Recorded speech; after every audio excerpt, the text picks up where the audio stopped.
Cae la tarde y en un rincón de la ciudad, en un pequeño jardín, alguien cuenta una historia, reflexiona en voz baja o conversa, paseándose bajo los árboles. Es hora de volver a casa, bajar la velocidad y darle tiempo al tiempo. Christian Warnken nos abre la verja de su jardín para que respiremos aire puro y oxigenemos el espíritu. En Pauta, aquí comienza Desde el Jardín.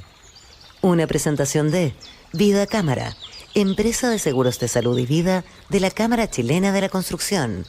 Y en sus 100 años, Fundación Irarrázaval. Lo esencial de toda exploración será volver al propio jardín y ver las cosas por primera vez, decía el poeta T.S. Eliot. Buenas tardes, queridos y queridas radiovidentes que nos están escuchando en Antofagasta, en Temuco, en Valparaíso, Viña del Mar, también en Santiago. Estoy abriendo, como todas las tardes, la verja de madera de mi jardín. Se escucha el sonido de los pájaros en el sector precordillerano. Están muy inquietas esta tarde, probablemente el calor, sobre todo a mi fiel chucao sureño, los debe tener exhaustos, cansados, hastiados de este calor extremo aquí en Santiago. Hoy día la derecha se convierte en el foco de atención de los análisis. Parecía que estaba muerta y algunos dicen que andaba de parranda.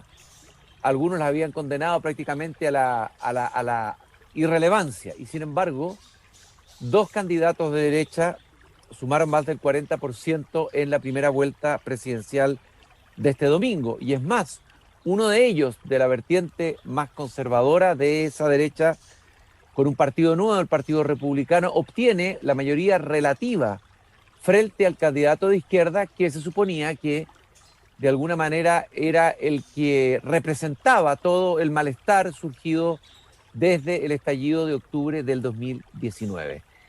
Es interesante ver que siempre se habla desde la izquierda como la derecha, y cuando se habla de la derecha se habla de algo muy malo y demoníaco, pero sin embargo parece que hay más de una derecha o varias derechas y que la historia de la derecha chilena tiene muchos elementos que vale la pena volver a visitar y a estudiar. Sofía Correa, historiadora de la Universidad Católica con un doctorado en Oxford en Historia Moderna, ha escrito libros sobre este tema. Ella es docente de la Facultad de Derecho de la Universidad Chilena, experta en historia de la derecha chilena. Acaba de publicar en el Mercurio un interesante texto, una columna cuyo título es No hay primera sin segunda. Sofía, muchas gracias por acompañarme esta tarde en el jardín. Gracias, Cristian, por la invitación. Siempre es tan entretenido conversar contigo. Estás ahora, me parece, en Viña del Mar, ¿no? Sí, bien abrigadita, porque acá está lloviznando, estuvo lloviznando en el día de hoy y ha estado frío en realidad. Bueno, caminando por ahí en ese maravilloso sector del Cerro Castillo, que tiene también sus bellos jardines, ahí está nuestra historiadora, nuestra entrevistada de hoy, nuestra contertulia, Sofía Correa. Sofía, lo primero, ¿cuál es hoy el panorama de la derecha después de la elección de este domingo? Porque tú habías dicho, me parece que en junio, no estoy seguro si es así o no, que la derecha ya no se ve y que la idea no tiene una idea de proyecto común ni capacidad de convocar. Esta derecha cumplió un ciclo y se acabó. Pero parece que la derecha no se acabó, sino que tiene larga vida para rato. Consiguió una votación bastante buena, muy buena diría yo, en el Senado, una votación bastante decente también en la Cámara de Representantes. Esa derecha que había sido barrida completamente en la convención y que estaba destinada a una muerte, finalmente eso no ocurrió. La que sí parece que murió, que fue la centroizquierda, cuya lápida aparece hoy día en un chiste de la página editorial del Mercurio. Cristian, sí, la verdad es que es difícil decir cuestiones tan taxativas como las que tú me citas, que probablemente sí, claro, la dije. Lo que sucede es que el electorado ha estado súper volátil los últimos años, el último año en realidad. Mira, no logra el tercio de la convención, es una cuestión que sorprendió muchísimo, ¿verdad? Y después no logra más que un gobernador en la elección de gobernadores. Entonces se veía se veía muy desaparecida, muy destruida en la expresión de la derecha de la transición, digámoslo así, o sea, no de la derecha en sí misma, sino que esa derecha que acompañó toda la transición y negoció con la concertación.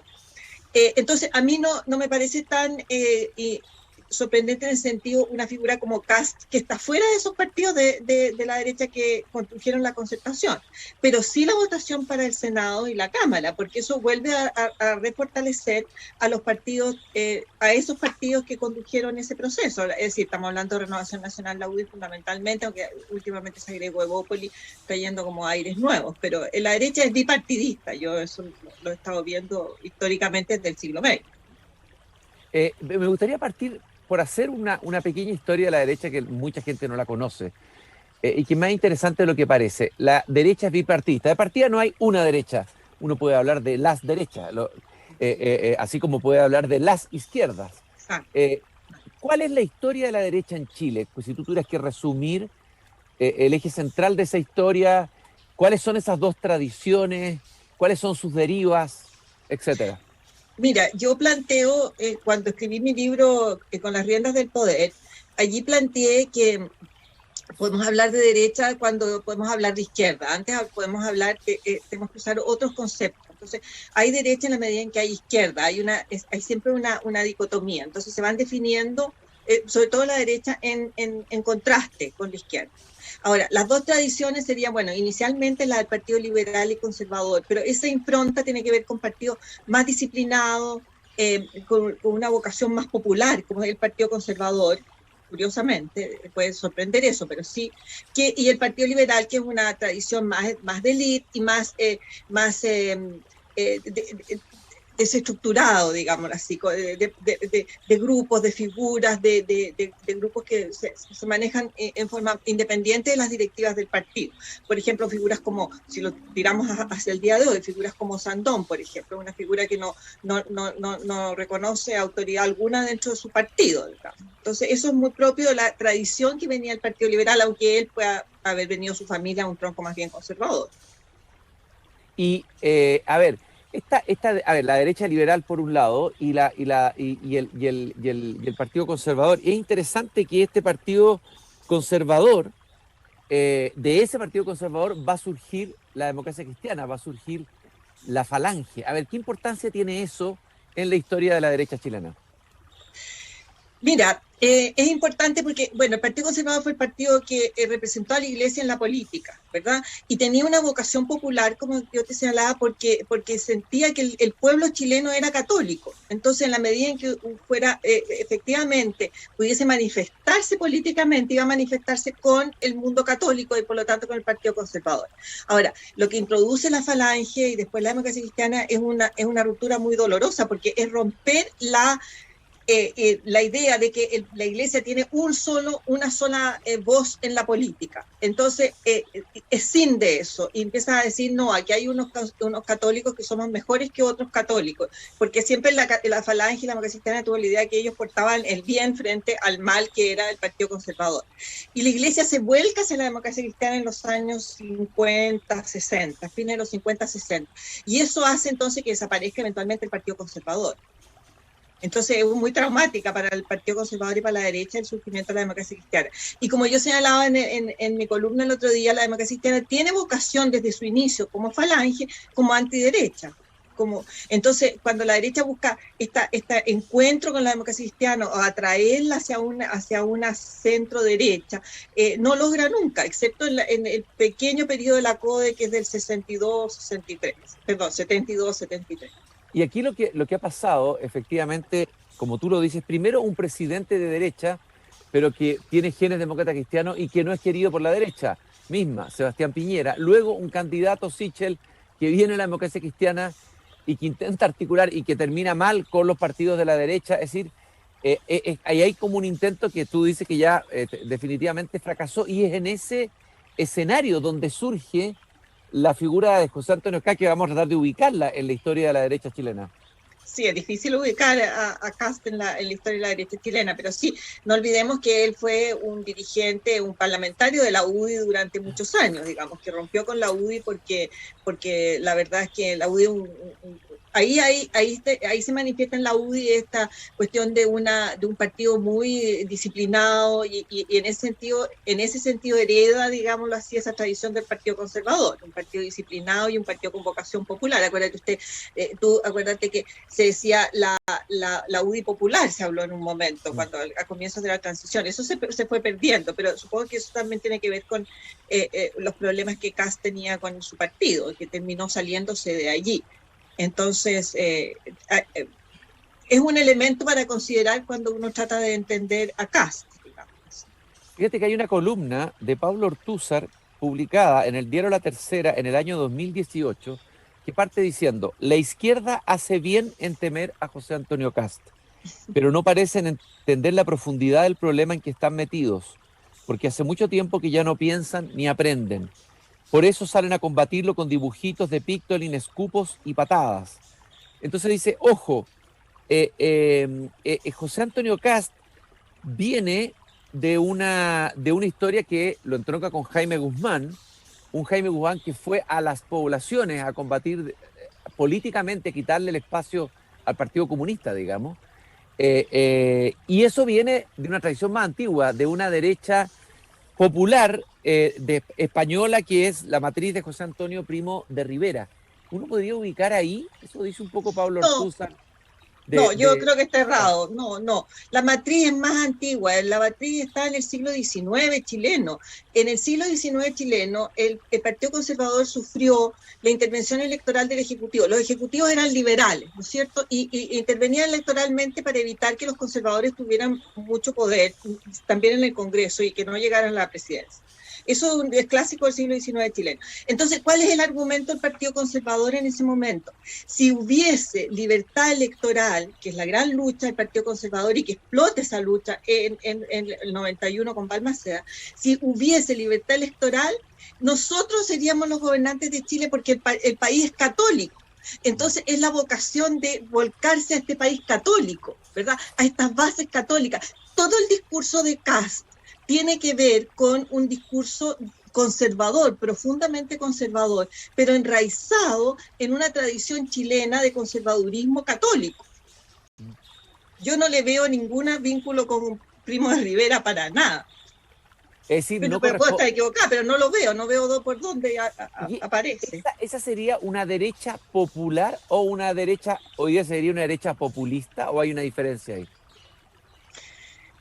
Bueno, yo creo que popular se podría decir en el sentido que busca el vínculo con los sectores populares, entendiendo por sectores populares no únicamente, digamos, la marginalidad, sino también hay unos sectores populares que tienen que ver con un pueblo que tiene un cierto estándar de vida y que constituye familias, etcétera. Y también con sectores medios, digamos, medios bajos, medios, ¿no es cierto? Entonces, el vincularse con ellos lo hace, es lo que podríamos llamar lo popular, la búsqueda de un encuentro con ese Chile, ¿verdad? Y por otro lado, sería populista, ciertamente, cuando realice acciones que buscan simplemente congraciarse y, sobre todo, lo propio del populismo es saltarse la negociación política popular. El Congreso está hecho para negociar y llegar a acuerdos, y eso es negociación y acuerdos tienen que ser de una élite determinada, que son los representantes de la ciudadanía. Entonces, en la medida en que se niegue esa vía de la política y se busque una política que vaya directamente entre el líder o los líderes o el pequeño grupo y lo que se supone que ellos entienden que el pueblo quiere, entonces eso lo vuelve populista. ¿Y sería populista en ese sentido, Kast, o no? No está tan claro todavía, habría que ver. Muchas de sus propuestas de campaña no lo son, en el sentido de que no buscan como recoger la emoción la emoción, una emoción que movilice, digamos, políticamente. Yo creo que moviliza una sociedad que está muy cansada de la inestabilidad, de la violencia, atemorizada, está empobrecida, ese es el mundo que él recoge, señalándoles que él representa la posibilidad de salir de esta confrontación que nos tiene divididos, tan divididos como país. Creo yo que puede ser eso, no lo sé. Jana Proboste, cuando reconoce su derrota a la candidata demócrata cristiana, lo tildó de fascista, y hay quienes han hablado de que es un candidato de ultraderecha. ¿Eso es una caricatura? ¿Tiene algo de base de realidad? Desde tu mirada histórica, digamos, de las distintas vertientes de la derecha, ¿se puede hablar de una derecha fascista en Chile?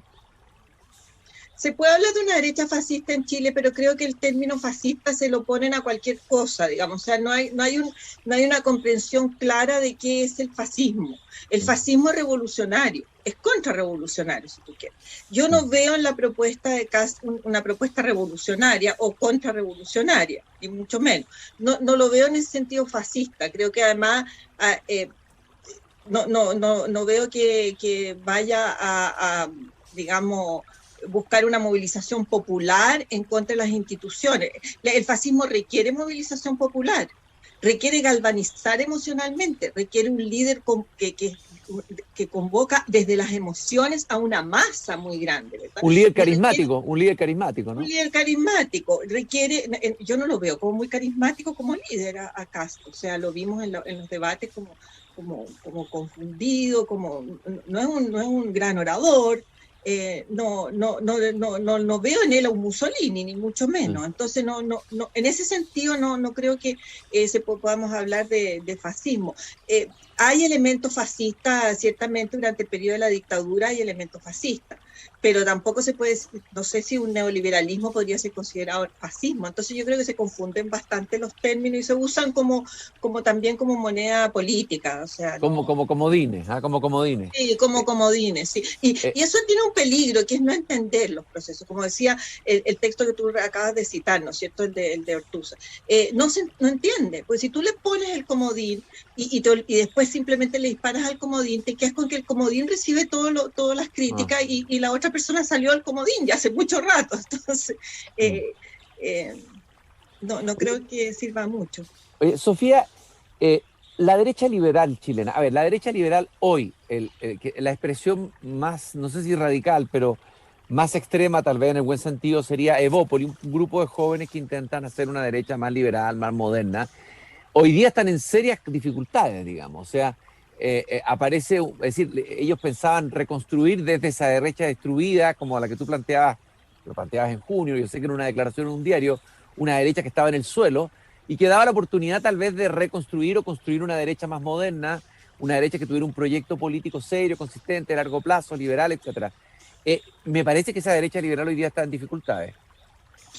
Mira, sí, pero lo que pasa es que está todo muy fluido. Yo creo que el sistema partidista va a cambiar profundamente. O sea, es cierto que haber dicho que la derecha, tal como la conocemos desde el tiempo en los tiempos de la transición, se terminó abruptamente, fue un poco...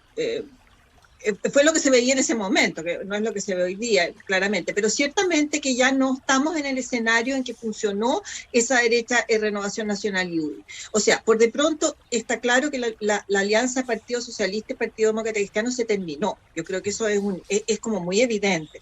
Que se constituye un nuevo polo de izquierdas que va del Partido Comunista y Partido Socialista, el Frente Amplio, ¿verdad? Por otro lado está el bloque de derecha muy sólido y entre medio una democracia cristiana que se quedó huérfana.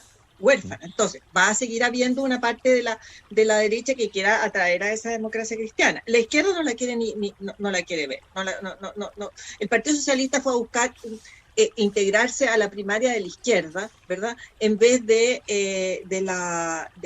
dejar a un lado la democracia cristiana. Entonces, en ese sentido, si hay una recomposición de tal magnitud del escenario político, del sistema de partidos, ciertamente esta derecha, que estamos viendo como que se volvió a presentar con toda su fuerza, va a tener que se va a ver en ella una recomposición también. Yo creo que aunque parezca hoy día que todo quedó igual, no quedó todo igual. Va a haber una recomposición de los partidos. Yo lo veo como que necesariamente, porque se terminó un ciclo histórico en el sentido del ciclo histórico del sistema de partidos que se recompone. Entonces, tenemos varias derechas, ¿verdad? Y esas varias derechas van a hacer alianza, eso sí, de todas maneras, pero ¿cuáles son esas varias derechas? Es donde yo creo que va a haber mucho movimiento ahí, mucho movimiento. Por otro lado, tú misma has afirmado que hay una crisis de representación de partidos muy grave, una fragmentación, eso está clarísimo, de caudillismo, ha favorecido este sistema de partidos políticos aquello, es decir, y esa crisis es complicada si no se supera, digamos, y se profundiza. Sí. Sí, yo creo que el tema de la crisis de representación es gravísimo. O sea, nosotros tenemos, claro, una alta votación el día de las elecciones porque uno vio las colas y le tocó presenciar todo eso, ¿verdad? Pero, por otro lado, votó menos del 50% del electorado. Y no me puedo imaginar cómo hubieran funcionado las mesas y las sedes electorales si hubiese votado el 80 o 90% del electorado. Ha colapsado el sistema nomás. No, de todas maneras. Y casi o sea, claramente hay una visión desde el mismo CERVEL pesimista sobre la participación, eso está claro. Entonces, claro, entonces la crisis de representación continúa. Entonces, el problema de la crisis de representación es que hay todo un conglomerado de personas que fueron a votar, ¿verdad? Fuimos a votar, yo me incluyo. Pero no necesariamente nos sentimos representados frente a las alternativas de la papeleta. Entonces, eso continúa y puede ser muy grave. Eso sí puede ser muy grave. Estoy conversando con Sofía Correa, historiadora, especialista en historia política de la derecha chilena. Sofía, tú planteas algo inquietante al final de tu columna. Dices que el país dividido en dos mitades irreconciliables no hace viable el camino político. Y que cuando eso ha ocurrido así en la política chilena, y citas el caso de 1891, 1924-31 y 1973, los militares han dirimido y han tomado el control, o los militares o caudillos o figuras populistas provenientes del mundo militar de izquierda o derecha. ¿Tú crees que nos estamos aproximando a eso, que esta polarización que estamos viendo hoy entre dos candidaturas de una derecha más conservadora o extrema, le dicen algunos, de una izquierda más radical, podría llevarnos en ese camino? Mira, yo pienso que si continuamos en este grado de polarización, podemos llegar a un punto tal. O sea, yo creo que a mí no me preocupa que hayan dos candidatos que estén confrontados entre sí, porque eso es lo propio de una segunda vuelta, ¿verdad? Pero lo que sí es preocupante es la descalificación total del adversario. Es la negación de su derecho a existir políticamente incluso. Entonces, en esa confrontación, porque la polarización tiene que ver con la confrontación, en esa confrontación de que te niego el derecho a existir políticamente, y si tú existes políticamente es porque ha habido una anomalía, ¿verdad? Algo que no debió haber ocurrió. Entonces, esa anomalía explica tu existencia. En ese contexto, ¿verdad? Ese contexto de confrontación, lo que hemos visto históricamente en el caso chileno es que lo dirimen las fuerzas militares. Entonces, no necesariamente, el otro día por mail estaba conversando con un amigo mío que me decía que estaba de acuerdo, que todos podía estar de acuerdo, pero menos en eso, porque yo creo que no queremos pensar que eso pueda ser una posibilidad.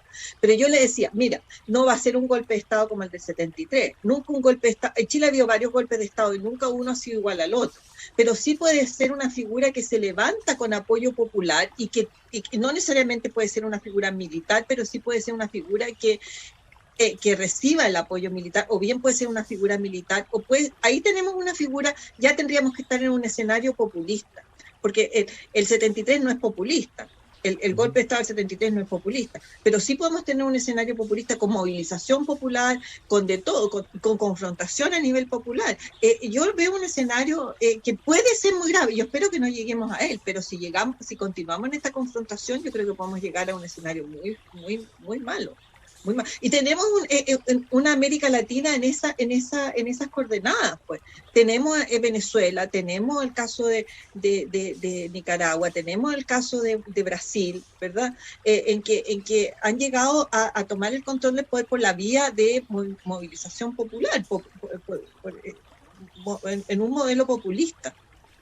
Sofía, tú has sido bastante crítica desde el comienzo de la convención, incluso fuiste crítica del camino escogido, es decir, hubieras preferido que el Congreso Nacional no entregara su potestad constituyente y que eso ponía en entredicho, así entendí yo, la vigencia y el vigor de una democracia liberal representativa, ¿no? Pero se tomó este otro camino. ¿Cuál es tu evaluación hoy de esa convención y cómo queda esa convención hoy? ¿Qué va a ocurrir, crees tú, a partir del resultado del domingo? Bueno, la verdad es que esa convención, sí, yo he sido siempre desde el año 2015 que estoy escribiendo que el Congreso Nacional tiene que abocarse a redactar una nueva constitución o a reformar profundamente la existente y que no puede renunciar a su poder constituyente porque renunciar al rol que el Congreso tiene en una democracia representativa. A mí la debilidad del Congreso siempre me produce mucho temor. La debilidad del Congreso me parece que conduce justamente al escenario terrible del que estábamos hablando. Ahora, el Congreso se debilitó fuertemente con esa decisión de entregar algo que le correspondía, entregó una responsabilidad que le correspondía asumir. Entonces, ¿qué veo yo? Yo lo que he visto es que tenemos una convención que no está abocada a resolver los problemas que tiene que resolver una constitución, sino que está preocupada más bien en la línea de políticas públicas. Entonces, no veo cómo caminamos hacia una nueva constitución por esa vía. Por otro lado, hay personas dentro de la comisión que tienen muy claro cómo es la nueva constitución, digámoslo así. Entonces, yo no sé si esas personas, estoy pensando en los constitucionalistas de la convención, hay dos constitucionalistas en la convención, Atria y Baza. Baza está conduciendo el proceso, los tiempos y etcétera. Pero yo no sé si ellos están apostando a que llegado un cierto momento van a prevalecer su diseño, que ya está trabajado de hace muchos años, o esta opción por políticas públicas que por decisiones propiamente constitucionales va a prevalecer, ¿verdad? Y en ese caso, ¿qué texto vamos a tener? No vamos a tener propiamente una constitución que defina las relaciones entre los poderes del Estado, los derechos fundamentales, es decir, las distintas instituciones que configuran el sistema político. Y de hecho tú afirmas también que además, o sea, pareciera que también el proceso constitucional o la convención se quiere hacer cargo de reparar los daños, las heridas históricas, todo lo que arrastramos desde el pasado, hasta un pasado bastante remoto, y que eso, tú lo has afirmado, la historia no sirve para reparar, o las constituciones no sirven para reparar aquello, ¿no? Es que no están llamadas a eso. Están llamadas más bien, pueden aportar a un mejor entendimiento entre los chilenos y pueden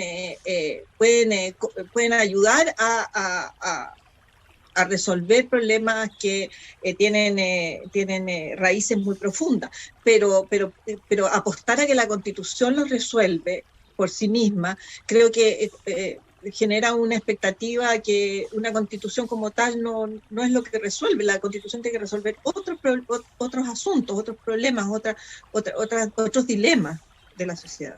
Tú dijiste ahí que el Congreso de alguna manera entregó la potestad, ¿no es cierto? Pero antes parecía que el presidente había entregado la potestad, o sea, se ve un debilitamiento del Congreso, pero antes que eso un debilitamiento de la figura presidencial y del presidencialismo, o sea, un presidente que en medio del caos que había ahí en octubre del 2019, le entrega al Congreso la decisión para el acuerdo nacional y él al mismo tiempo le entrega y abre el camino para que sea otra vida, digamos, no sé, asamblea constituyente, convención constituyente para generar la constitución, o sea que han habido abdicaciones sucesivas de poder, ¿no? Sí, claro, por supuesto. O sea, el Ejecutivo, mira, fíjate que yo decía también durante mucho tiempo que teníamos una constitución hiperpresidencialista, que había que no se podía seguir en este hiperpresidencialismo, que había, dentro de los motivos por los cuales había que cambiar la constitución o reformarla profundamente tenía que ver con este hiperpresidencialismo. Y nos encontramos que desde el 2019 en adelante hemos visto un presidente totalmente debilitado.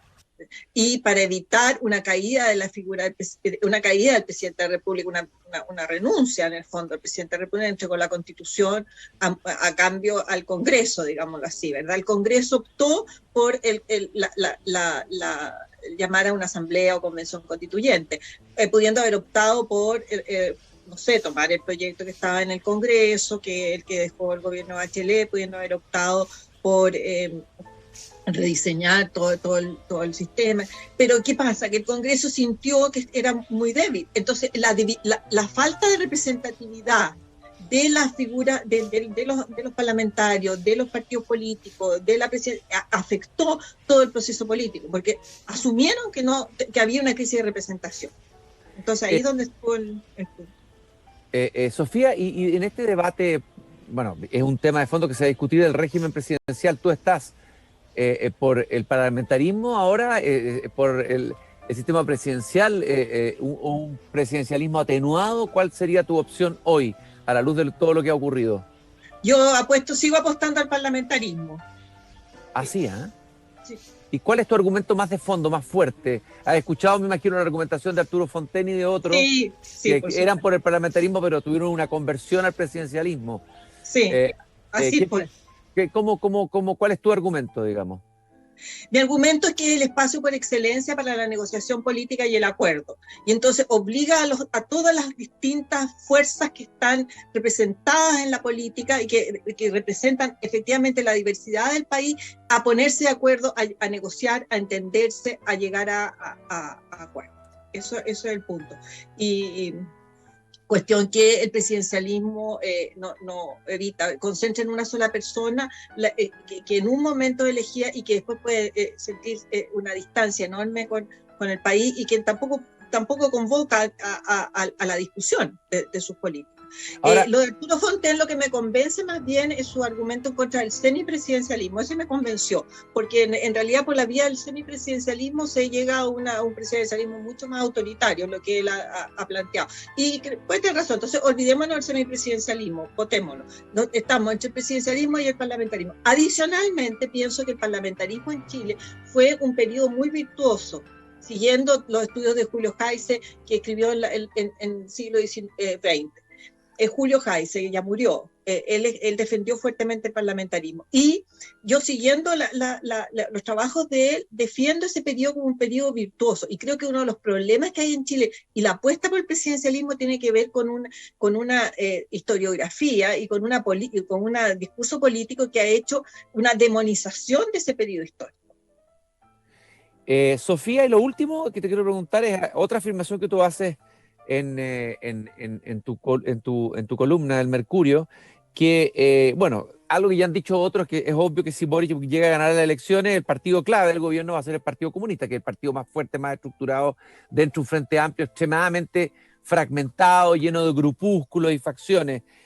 ¿Por qué? Porque es el que puede controlar la violencia urbana y decidir si este va a enfrentar al gobierno o si le dará la oportunidad de pacificar a cambio de. Por lo tanto, ¿consideras altamente probable que el próximo ministro del Interior de Boric sea alguien del Partido Comunista? Así es. Eso lo escribí, lo creo y lo pienso realmente, en el sentido de que el Partido Comunista lo ha dicho, y no tengo por qué no creerle, que ellos manejan la primera línea y que ellos entonces son los que iban a rodear la convención si la convención no accedía a lo que la movilización de octubre exigía, etcétera. Entonces, si ellos están controlando la movilización urbana y la violencia urbana, quiere decir entonces que ellos tienen el sartén por el mango frente a un gobierno el cual forman parte como coalición. Eso ha sido histórico del Partido Comunista, incluso apoyar a una coalición y presionarla.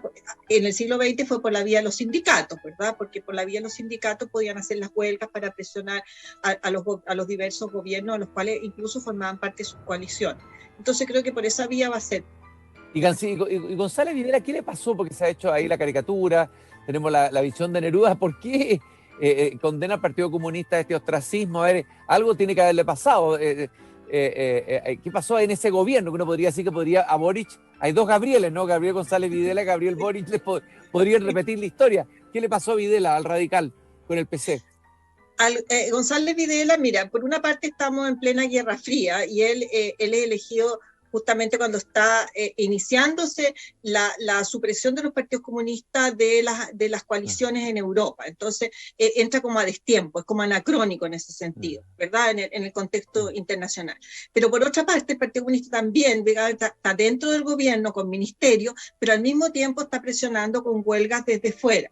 Y una de las huelgas más complicadas es la huelga del carbón, ¿verdad? Porque el carbón paralizaba todo Chile, porque acuérdate que todo se movía por el ferrocarril funcionaba a carbón, entonces el carbón era clave.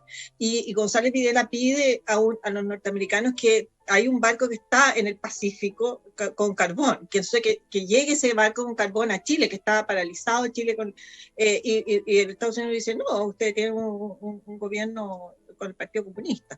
Entonces rompe con el Partido Comunista, pero después de romper con el Partido Comunista lo persigue.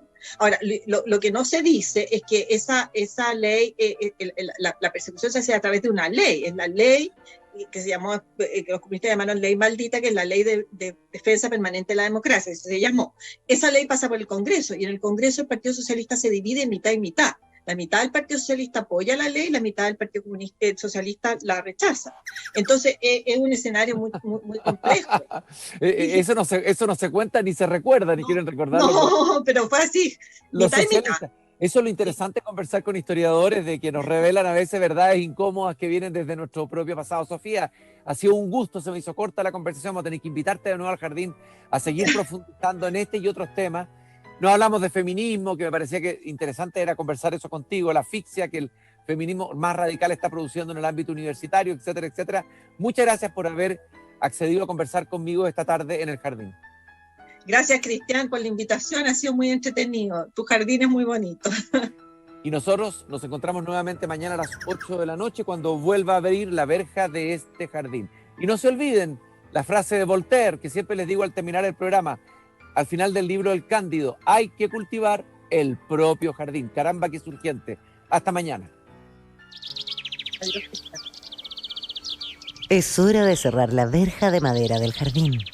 Pero Christian Warnken la volverá a abrir todos los días de lunes a viernes a las 20 horas en Radio Pauta, cuando comience de nuevo Desde el Jardín. Una presentación de Vida Cámara, empresa de seguros de salud y vida de la Cámara Chilena de la Construcción, y en sus 100 años, Fundación Irarrázaval.